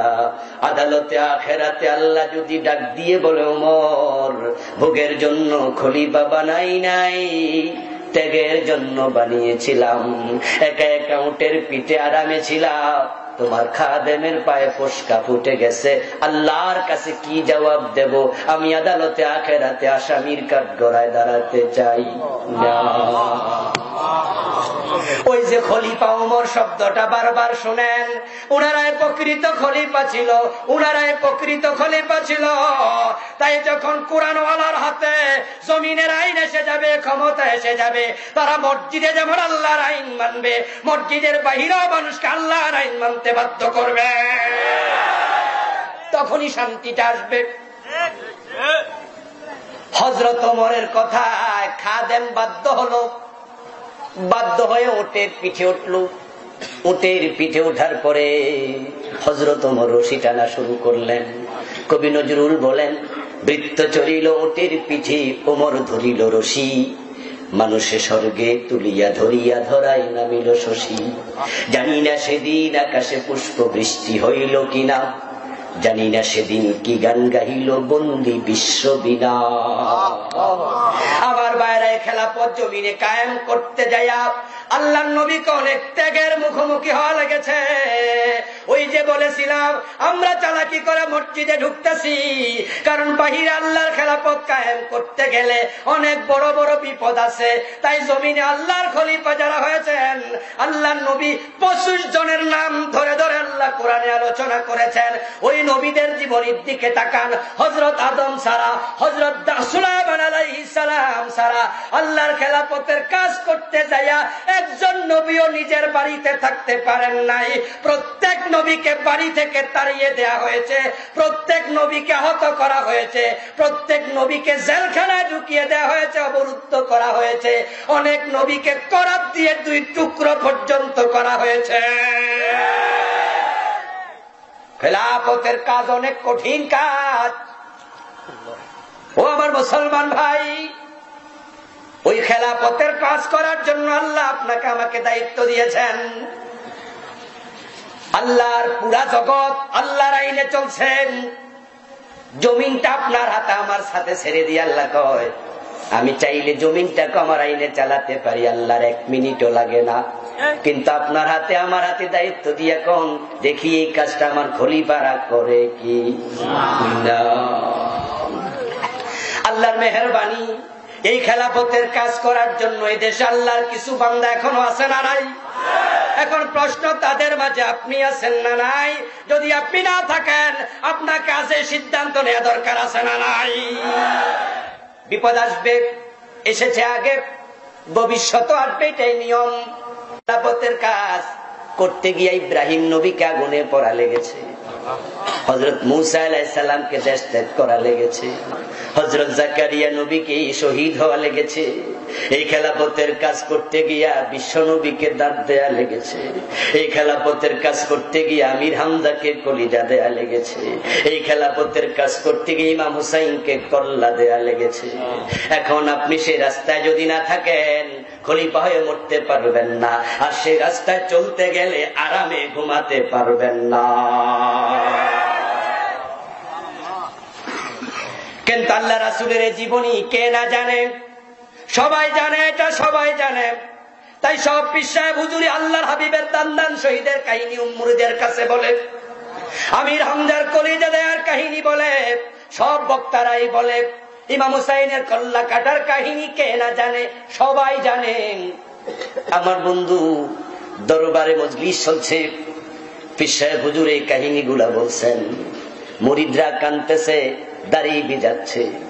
একজন বুড়া মুরিদ মাঝখান থেকে দাঁড়ায়া পীর সাহেব হুজুরকে প্রশ্ন করে, পীর বাবা, ও হুজুর আমার একটা প্রশ্ন, আমার বয়স হয়ে গেছে অনেক, 100-র কাছাকাছি, আপনার দাদা পীরের মুরিদ ছিলাম, তিনি এই কাহিনীগুলো বলেছেন, আমির হামজার কলিজা নাই, আমরা কাটতে কাটতে অস্থির হয়েছি, কিন্তু আপনার দাদার কলিজা কেউ কাটে নাই।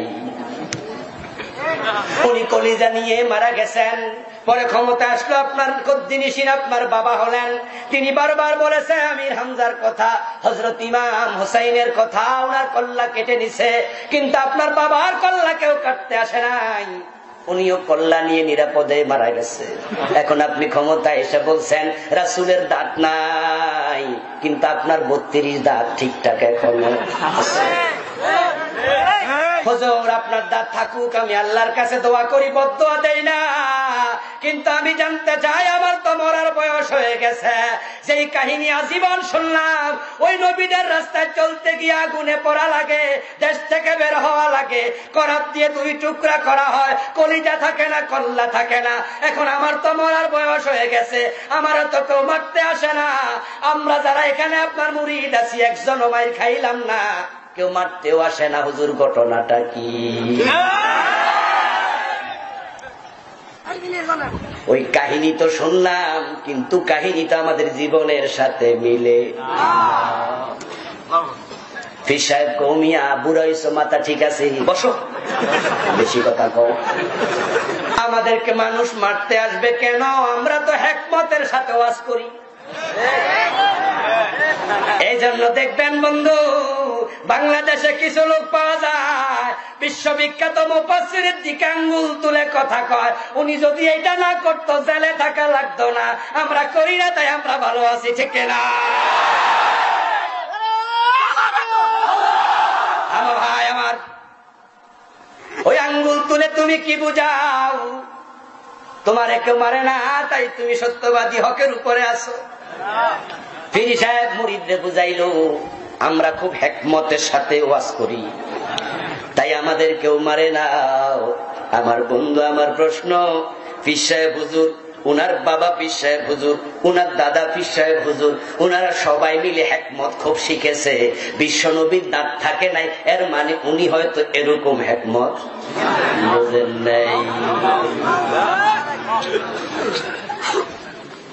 এজন্য বন্ধু আপনাকে বলছি, আল্লাহ তাআলা আপনাকে জান্নাত দেওয়ার আগে তিনি দেখে নেবেন আপনি যে খেলাফতের দাবি করছেন, ওই খলিফার দাবিতে আপনি সত্যবাদী কিনা।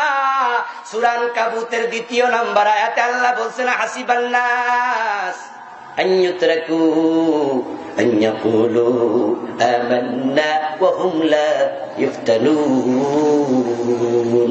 আল্লাহ তাআলা বলেন, মানুষ কি মনে করেছে আমি খলিফা, আমি ইমানদার বললেই আমি জান্নাত দিয়ে দেব? আমি কি পরীক্ষা করে দেখব না তার দাবিটা সত্য না মিথ্যা? আল্লাহ তাআলা ইব্রাহিম নবীকে পরীক্ষা না করে জান্নাত দেন নাই, হযরত ইব্রাহিম নবীকে দেয় নাই, মুসা নবীকে দেয় নাই, ঈসা নবীকে দেয় নাই, বিশ্ব নবীকে আল্লাহ পরীক্ষা ছাড়া জান্নাত দেয় নাই। এখন আমরা যারা আল্লাহর খলিফা, আমাদের জীবনও পরীক্ষা আসার সম্ভাবনা আছে না নাই? এখন পরীক্ষা করবেন কে? ওয়ালানাবলুওয়ান্নাকুম বিশাইইম মিনাল খাউফি ওয়াল জু'i ওয়া নাকসিম মিনাল আমওয়ালি ওয়াল আনফুসি ওয়াস সামারাত। সুবহানাল্লাহ। আল্লাহ বলেন অবশ্যই আমি পরীক্ষা করব মিনাল খাউফ। খাউফ শব্দের অর্থ কি? জোরে বলেন, খাউফ শব্দের অর্থ কি? আমার ভাইয়েরা, এক সময় পুলিশের মনে, এক সময় চোরের মনে পুলিশের ভয় ছিল, বাংলা প্রবাদ ছিল, চোরের মনে পুলিশ পুলিশ। এখন আল্লাহর পরীক্ষা শুরু হয়ে গেছে আল্লাহর একদল মুমিন বান্দার উপরে। তাই আলেম ওলামা যারা, এখন আলেম ওলামা দাড়ি টুপিওয়ালার মনে পুলিশ পুলিশ আছে না নাই?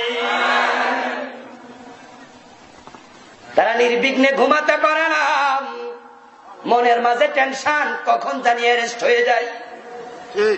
ও ভাই, আপনি যদি মুমিন হন, আল্লাহ বলেছে ভয় দিয়ে পরীক্ষা করবেন, ক্ষুধা দিয়ে পরীক্ষা করবেন, জানমালের ঘাটতি হবে, আপনাকে শহীদ করা হতে পারে, আপনার ছেলেকে শহীদ করা হতে পারে, আপনার ব্যবসা প্রতিষ্ঠান দখল করে নিয়ে যেতে পারে, আপনার চাকরিটা চলে যেতে পারে।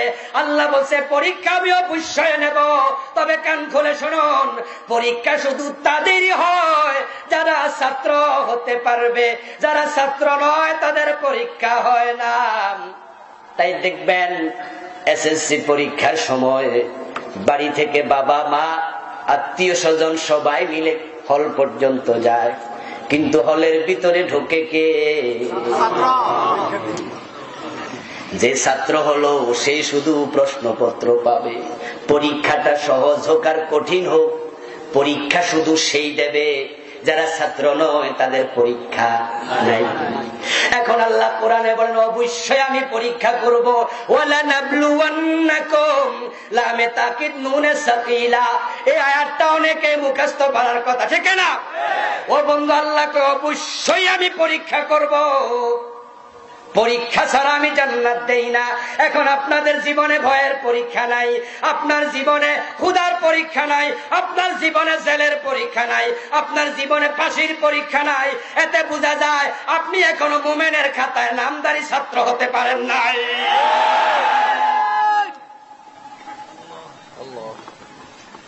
যদি আপনি ময়নামতি ক্যান্টনমেন্ট থেকে গাড়িতে উঠে সায়দাবাদ যাওয়ার নিয়তে কোন কোচে চেপে বসবেন, বিশ্ব রোডে উঠলেন, আলিকার সরে উঠলেন, ওঠার পরে গাড়ি চলছে 100 মাইল গতিতে, সামনে কোনো যানজট নাই, কিন্তু 1.5 ঘন্টা 2 ঘন্টা 2.5 ঘন্টা চলে গেছে, দাউদকান্দি ব্রিজের খবর নাই। ও আমার ভাইয়েরা, গাড়ি চলছে সায়দাবাদের দিকে, কিন্তু দাউদকান্দি ব্রিজ নাই, মেঘনা ব্রিজ নাই। তাহলে আপনি গাড়ির মাঝে মাথা রেখে আর ঘুমানো ঠিক হবে না। আপনি এখন জেগে ওঠার সময় হয়ে গেছে। আপনি ড্রাইভারের কাছে গিয়ে বলুন, ড্রাইভার, বিশ্ব রোড থেকে উঠেছিলাম সায়দাবাদ যাব, দাউদকান্দি ব্রিজ যেহেতু পড়ে না, নিশ্চয় তুমি ভুলে সিলেটের রাস্তায় ঢুকে গেছ, এটা ঢাকার রাস্তা হতে পারে না। খেলাপথের রাস্তায় চলতে গেলে বিশ্বনবী 3 বছর জেল খাটা লাগে, ঠিক না? এখন আপনার পীর সাহেব কয়দিন খাটছে? আপনি কয়দিন খাটছেন?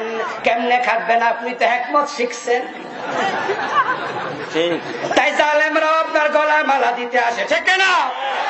এমন মাহফিল আছে বাংলাদেশে, পত্র পত্রিকা দেখা যায়, নাস্তিকদের আলেম ওলামার মাহফিলে সভাপতি বানায় রাখে। মুসলমান, আপনি হিকমত শিখেছেন, তাদের সাথে আপনি তাল মিলিয়ে চলছেন, এজন্য আপনাকে কেউ মারতে আসে না। আপনি দিনের দাওয়াত দিচ্ছেন 30 বছর, বিশ্ব নবীর জেলখানায় উনি না খায়া শুকিয়ে গেছেন, উনার পরিবারের লোকেরা খাবারের অভাবে গাছের পাতা খেয়েছে, গাছের সালবাকল খেয়েছে, উনাদের পায়খানা ছাগলের পায়খানার মতো শক্ত হয়ে গেছে। হযরত ফাতেমা রাদিয়াল্লাহু তাআলা আনহার জীবনীতে পড়লাম, ওই 3 বছরে খাদ্যের অভাবে উনি এতটা শুকিয়ে গিয়েছিলেন, বিয়ের পরেও ইন্তেকাল পর্যন্ত স্বাস্থ্য আর ফিরে আসে নাই। আল্লাহর নবী খাইতে পায় না, উনার পরিবারের লোকেরা খাইতে পায় না, আর আপনি পীর সাহেব হইয়া ওই দিনের দাওয়াত দিচ্ছেন 10 বছর 20 বছর। আপনার পেট দিন দিন বড় হইতাছে, এত বড় পেট, মাথা থেকে ঠ্যাং পর্যন্ত শুধু পেট আর পেট, ঠিক না? এমন পীরও আছে না নাই? পত্র পত্রিকায় দেখা যায়, ফেসবুক ইন্টারনেটে পাওয়া যায়, মাথা কোনটা পেট কোনটা খুঁজে পাওয়া কঠিন। গর্দান এত মোটা হয়েছে, ঘাড় লড়াইতে পারে না, চর্বি জমে গেছে, কয়দিন পরে হয়তো হাঁটাইতো পিছন দিয়া ক্রেন লাগবে। আল্লাহর নবী না খাইয়া মরে, কষ্ট পান, পেটে পাথর বাঁধে, আর আপনি খাইয়া কুলাইতে পারেন না। রাসূলকে জেলে ঢুকাইয়া দেয়, দাঁত ভেঙ্গে দেয়, আপনাকে হালুয়া রুটি দেয়, গলে গলায় ফুলের মালা দেয়। এতে বোঝা যায় রাসূলের দিনের দাওয়াত আর আপনার দাওয়াত এক দাওয়াত হতে পারে না। জ্বর উঠেছে কিন্তু গা গরম হয় নাই, এটার নাম জ্বর? জ্বর ওঠা প্রমাণ করবে শরীরের টেম্পারেচার বাড়তেই হবে, ঠিক না? এখন ভাইয়েরা আমার, দিনের রাস্তায় চলতেছেন, যখনই বাধা বিঘ্ন আসবে, জেল জুলুম হবে, তখনই বুঝবেন আপনি হক পথে আছেন। ভয় পাওয়ার কারণ নেই, বিপদ চিরদিন থাকে না। সুতরাং আল্লাহর সাহায্য অতীতে এসেছে, ভবিষ্যৎ হাজির হবে। আল্লাহ ইব্রাহিম নবীকে পরীক্ষা করে আগুনে একা ছেড়ে দেন নাই, আগুনে উনার নুসরত ছিল, ঠিক না?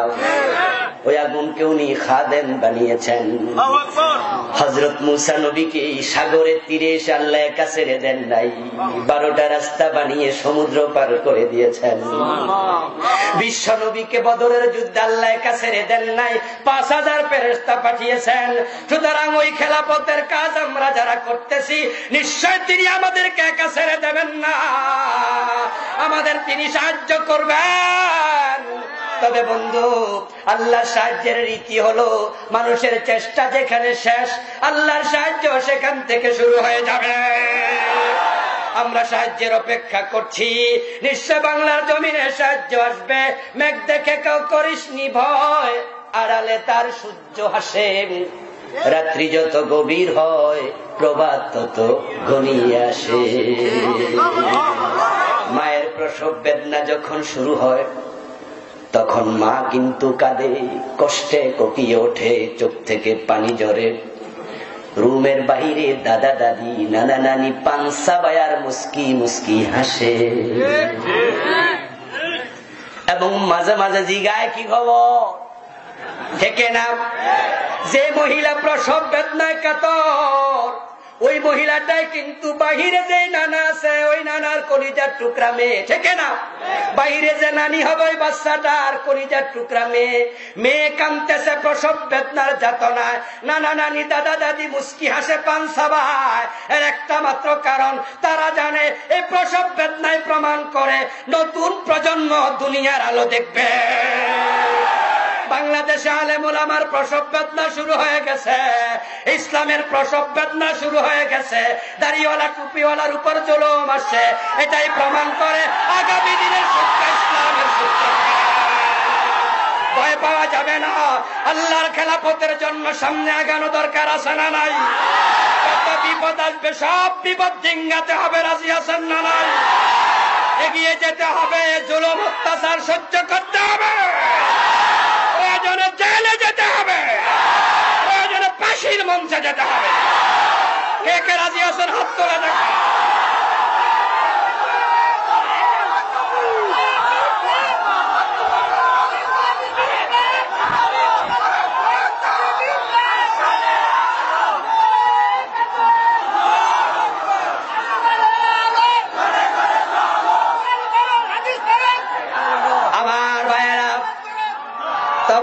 শায়খ আব্দুর রহমানের মতো জান দিলে হবে না। ইসলাম জঙ্গিবাদ সাপোর্ট করে না, মনে রাখতে হবে। যারা এই বাংলাদেশটাকে অশান্ত করার জন্য জঙ্গিবাদের আশ্রয় নিয়েছে, ইসলাম তাদের সাথে কোনো সম্পর্ক রাখে না। এজন্য আসুন যাবতীয় জঙ্গি তৎপরতার বিরুদ্ধে সতর্ক থেকে শান্তিপূর্ণ উপায়ে বাংলার জমিনকে কোরআনের রঙে রঙিন করার জন্য আমরা চেষ্টা চালাইয়া যাই। আল্লাহ তৌফিক দান করুক বলে আমিন। হাযা মা ইনদি ওয়াল ইলমু ইনদাল্লাহ আলাইহি তাওয়াক্কালতু ওয়া ইলাইহি উনীব। আল্লাহ হাফেজ। আসসালামু আলাইকুম ওয়া রাহমাতুল্লাহি ওয়া বারাকাতুহু।